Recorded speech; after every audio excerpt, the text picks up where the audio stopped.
A very warm good afternoon, ma'am. Today, we, the members of Group 7, are going to present a project on the concept of school curriculum in India, a holistic development. So, let's have a good look at various aspects of school curriculum, its pros and cons, new educational policy 2020, lack of practicality in school curriculum, Olympic results in India, and its comparison with China model. So let's begin with the introduction of Indian school curriculum.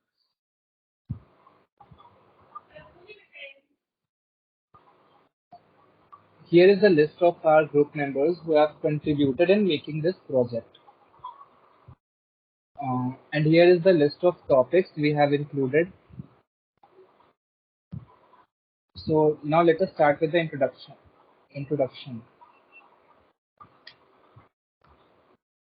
The education system in India is quite a debatable topic at this point in time.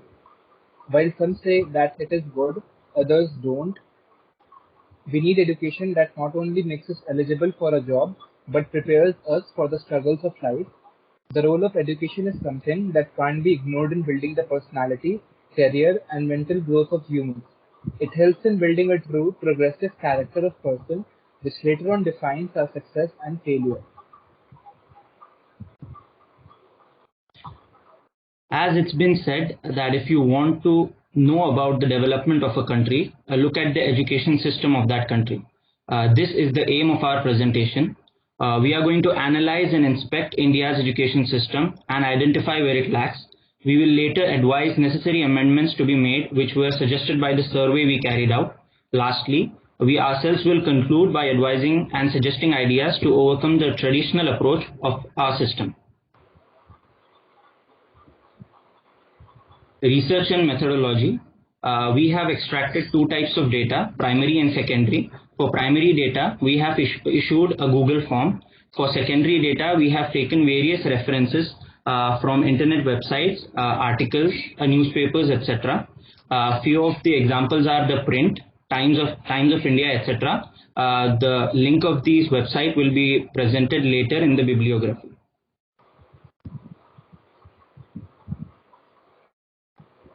Now we will have a look on the history of Indian schooling. The education system in India has changed a lot from the ancient times, where we were taught about the Vedas and only the elite classes of society reserved the right to education. It took a different turn after the arrival of British, as they spread the centers for higher education, which we call colleges and universities today. Now, India is recognized for its instructive greatness. Indian schooling has achieved worldwide acknowledgement with its recognized decent variety of character. Now we will look at some of the pros and cons of Indian education system. Children between the ages of 6 and 14 have been provided free education by the administrations of central, state and union territories. On the other hand, the Indian education system has a shocking fact that 12% of students between the ages of 4 and 12 suffer from some or other psychiatric disorder. Indian education system is one of the very few examples where seats are being reserved for the underprivileged classes in schools, colleges, and universities. The system of education in India expects the student to get counseling from parents, whereas it's not the right thing to do, because children and young adults hesitate to share everything with parents due to the generation gap and fear of mockery. So having a counselor in the school itself is of utmost importance. Indian culture focuses on the act of charity, and hence every school has 2 or 3 scholarships for the poor and meritorious children. In 2019, the government announced 50 billion scholarship for girls from backward communities. Whereas the system pathetically lacks in identifying the unique talents of each student, very few schools pay serious attention to develop an enriching program for extracurricular activities. The Indian government aims at bridging the gap in gender education and empowering Indian women. Many states and union territories are already providing free education to girls, while others are on their way to implementing it soon. On the other hand, the system sends the student in the wrong direction. It is illogical to lay stress only on scores rather than the education itself. This is the main cause of thousands of coaching classes we have in our country today. Thank you. The new education policy 2020. The new education policy was released under the government of India's Ministry of Human Resource Development (MHRD) on 30th July 2020 with the motto to educate, encourage, enlighten. This is the first education policy to be released in the last 34 years of India. Advantages of NEP 2020.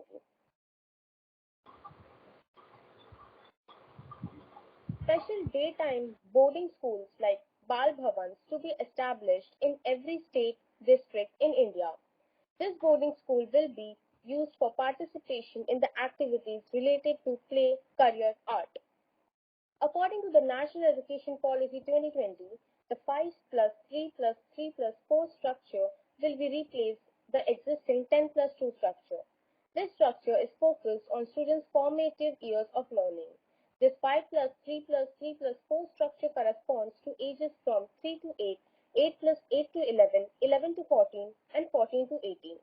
12 years of schooling, 3 years in Anganwadi and preschooling are included in this structure. The government aims to make schooling available to everyone with the help of NEP 2020.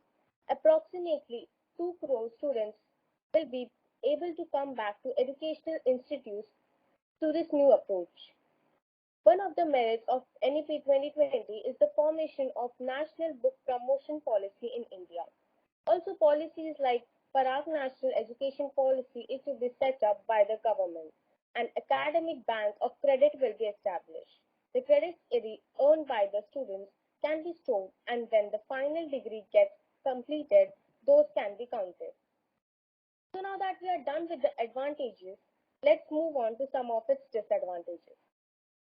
In the National Education Policy 2020, language is a negative factor, as there is a problematic teacher to student ratio in India. Thus, introducing mother languages for each subject in academic institutes is a problem. Sometimes finding a competent teacher becomes a problem, and now another challenge comes with the introduction of the NEP 2020, which is bringing study material in mother languages. According to the National Education Policy 2020, students willing to complete their graduation have to study for 4 years, while one can easily complete his or her diploma degree in 2 years. This might encourage the pupil to leave the course midway. According to the National Policy 2020, students of the private schools will be introduced to English at a much earlier age than the students of the government schools. The academic syllabus will be taught in the respective regional languages of the government school students. This is one of the major new education policy drawbacks, as this will increase the number of students uncomfortable in communicating in English, thus widening the gap between the section of the society. Thank you.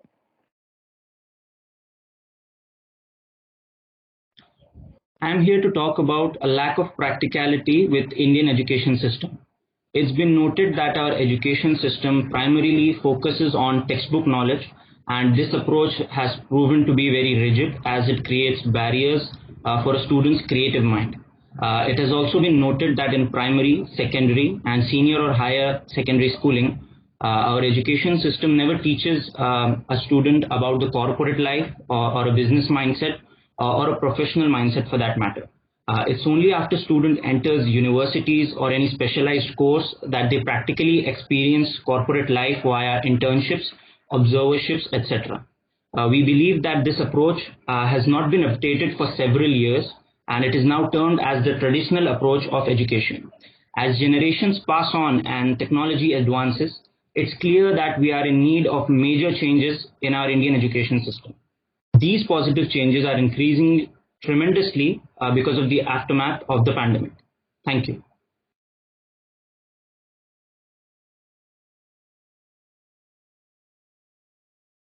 Social factors affecting sports performance in India. Poverty. Over 20 crore Indians go to sleep empty stomach every day. FAO, Food and Agricultural Organization 2019 report reveals that around 14.5% of the Indian population falls beneath the underfed category. Every sports to learn involves a lot of financial expenditure which most middle class or below category Indian parents cannot ideally afford. The diet for a sport person should include foods full of calcium, iron, potassium and fiber. Most of Indian parents can't afford to buy foods with full of calcium, iron, etc. for their children. So many of the sport persons from middle class or below were forced by their parents not to play.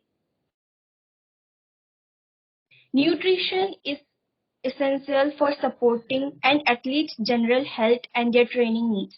Having a suitable diet provides a person with enough energy and nutrients to meet the demand of training and exercise.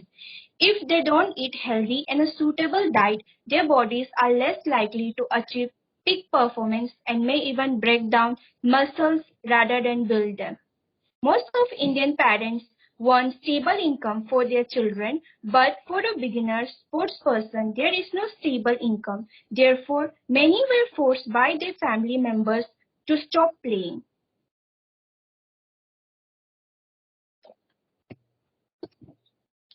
Corruption. Today, corruption plagues all major Indian sports including cricket, hockey, weightlifting and athletes. One of the biggest scandals since 2010 have involved high-level government officials including cabinet ministers and chief ministers. Lack of government facilities. There is a lack of strong foundation of sport person in India, and sports is often viewed as an extracurriculum activity by majority of adults in India. The children are discouraged to pursue sports and pushed towards academics from an early age. Also, the infrastructure for practicing sports lacks in majority of schools in India. Not just in schools but also the sports ground too are not very well maintained in many towns and villages.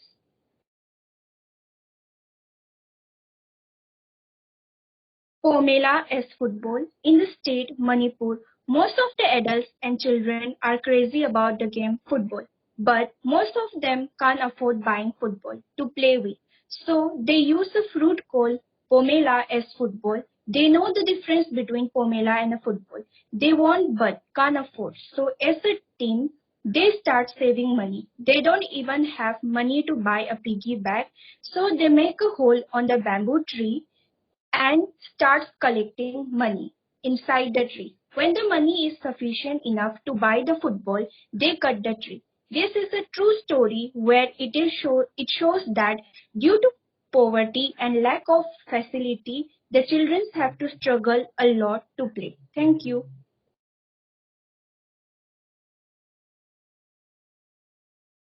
I'm here to give you a preface of difference between Indian and Chinese concept of school curriculum and the spaces where there is a room of improvement for India with respect to Chinese concept. Both China and India adopt a compulsory and free education policy of 9 years and 8 years respectively.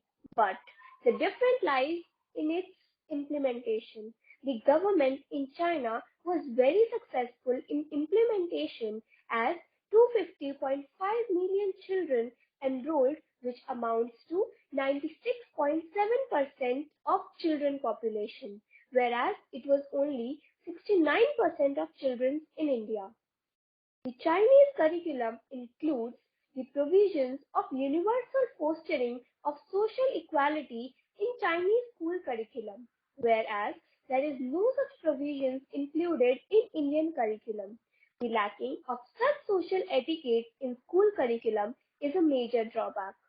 After completion of higher secondary, the Chinese student has to go through Kaogao, which is a single criterion for college admissions, whereas Indian curriculum gives direct entries into universities based on the results of higher secondary.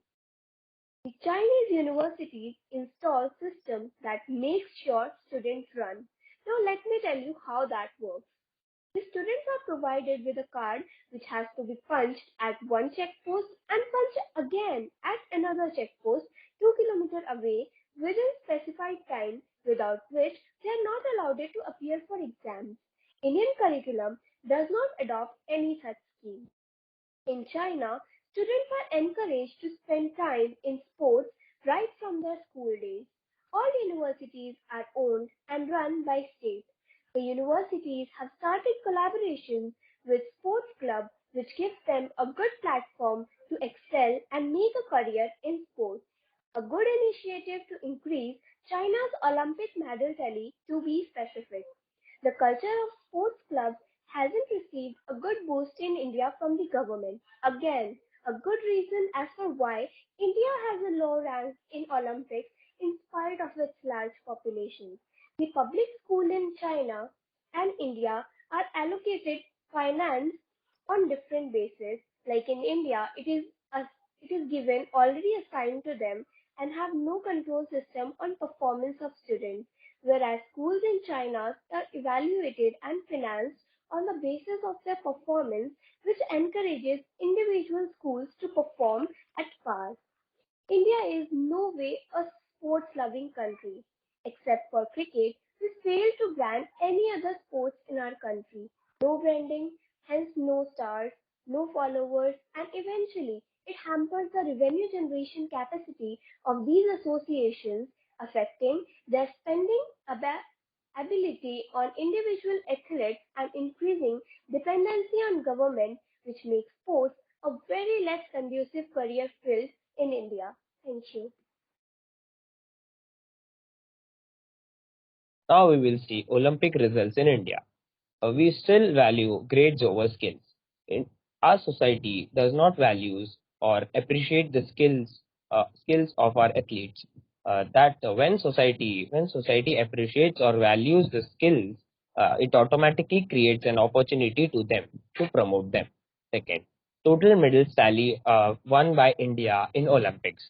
We can see every 4 years we find out that our medals tally at Olympics do not sync with our population, with our 1.3 billion population.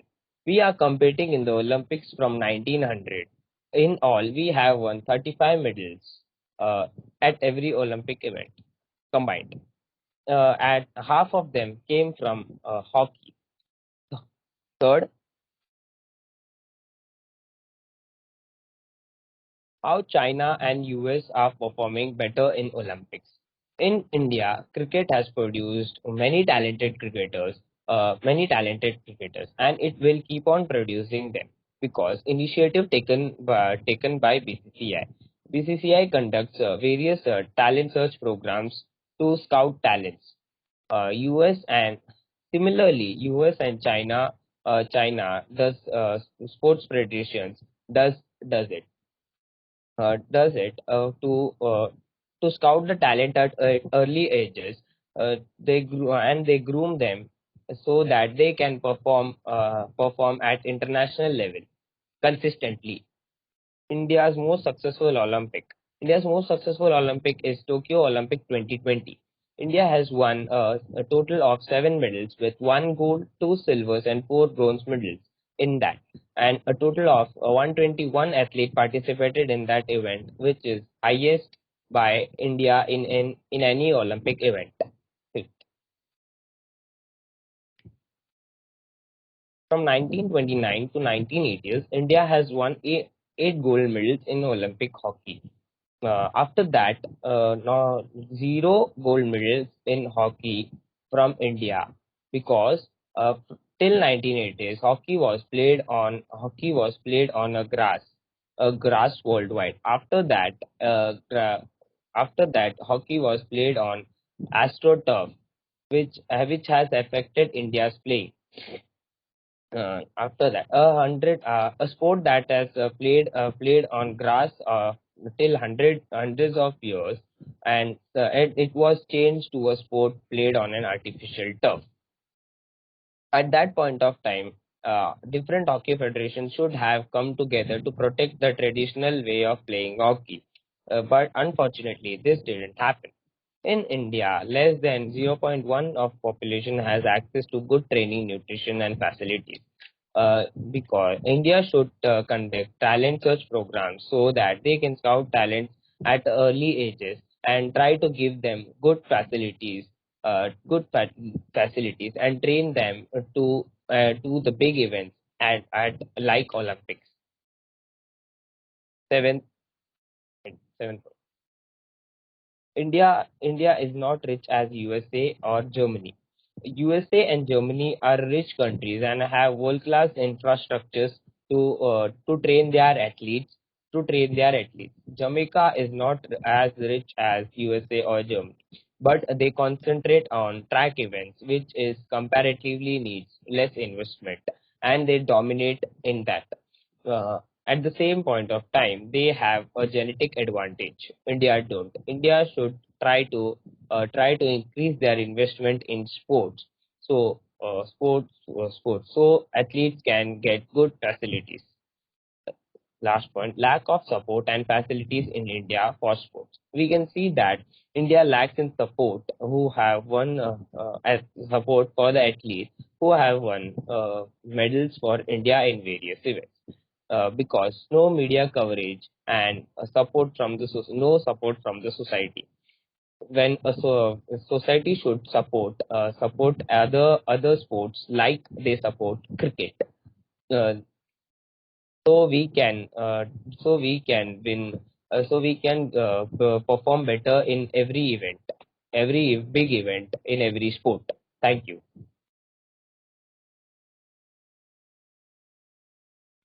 Analysis and interpretation.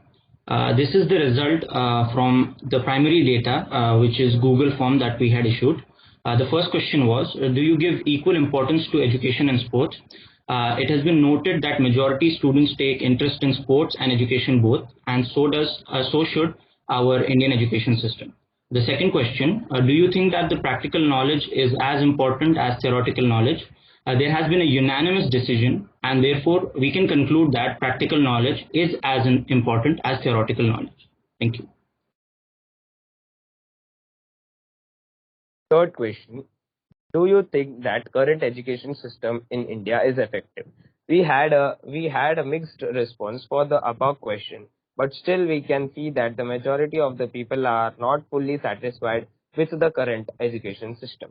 Fourth question, parents in India still haven't come out of the stereotypes of 2010. From the above data, we can conclude that the most of the people agreed that the Indian parents are still living with the stereotypes of 2010.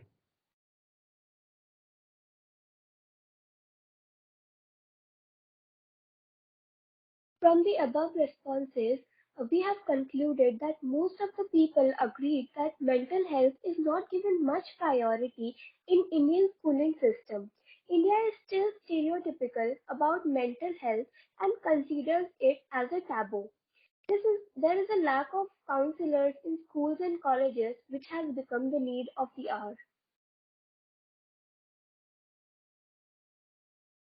Next, we have asked a question. Do you think COVID-19 pandemic has affected students' education life negatively?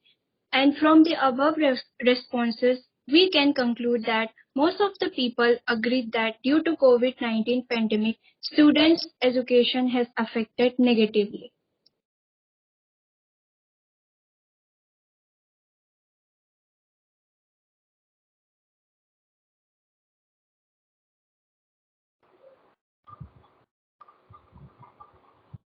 Uh, the next question is, do you think Indian curriculum gives equal importance to education and extracurricular activity? From the above data, it is proved that the Indian curriculum does not give equal importance to education and extracurricular activity. The next question is, do you think government has taken initiative to make sports a conducive career option? We can see from the above data that most of the people agree or don't want to say about the above question. The next question was, do you think the new education policy, the NEP 2020, is effective for students to create a holistic environment? There was a huge amount of people who said that it's neutrally, they agreed to neutral decisions. The next question was, do you feel that the current way students are educated fully prepares them for needs for the 21st century? Majority of people neutrally agreed and disagree for the fact that the current education policy is not preparing youth for the challenges of the real world, and thus there is still some room for improvement left. With this, thank you. With this, we arrive at the conclusion of our presentation. That is, now that we know about the pros and cons of the education system in India, it would be easy to find out who's to blame for the flight and who's deserve allocate. Honestly, we find nothing wrong with the education policy, as despite all sorts of challenges faced, it continues to flourish and churn out some of the exceptional brains of the world. But we find everything and wrong in its implementation, and we blame parents looking for prestige, sly investors wanting to squeeze these parents, and all over apathy on the central and state government authorities for the plight of the education system of India. And thus, all of these factors, it fails miserably in providing ample training and direction for students to develop and benefit from their inborn skills.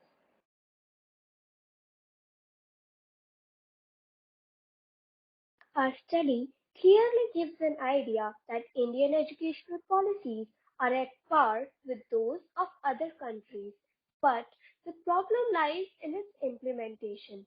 As there is a room for improvement, here are a few suggestions for enhancing a holistic development aspect of Indian curriculum. All the ministries related to education and sports should be headed not by politicians who actually knows nothing about that field, but rather by people who have played in the same sports and have retired. They understand the plight of the people of that field and strive to overcome those drawbacks. Sports at school and colleges should be made compulsory for all the levels in both public and private institutions. This brings us to the fact that if it is implemented, the sports field would become a conducive career for the youth, which is now not seen as a thriving field. Let's have a look at few websites which gave us references for our studies. Here are a few references from which we collected our secondary data. Thank you. Thank you for watching.